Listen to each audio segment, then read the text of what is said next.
கடவுளுடன் காலை வணக்கம். 13ஆம் அதிகாரம் 44 முதல் 46 வரை உள்ள இறைவார்த்தைகள். அக்காலத்தில் இயேசு மக்களை நோக்கி கூறியது: ஒருவர் நிலத்தில் மறைந்திருந்த புதையல் ஒன்றை கண்டுபிடிக்கிறார். அவர் அதை மூடி மறைத்துவிட்டு மகிழ்ச்சியுடன் போய் தமக்குள்ள யாவற்றையும் விற்று அந்த நிலத்தை வாங்கிக் கொள்கிறார். விண்ணரசு இப்புதையலுக்கு ஒப்பாகும்.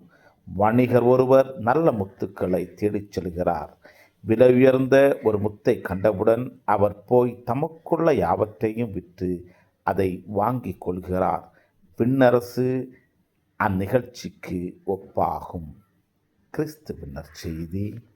இந்த நாள் இனிய நாளாக அமைய வாழ்த்துக்கள். பல பல பல புதுமைகள், பெருமைகள், இனிமைகள் இறங்கிய நல்ல நாள், ஒரு நல்ல நாள், நம் தேவன் தந்த நாள். இது நல்ல நாள், ஒரு நல்ல நாள், நம் தேவன்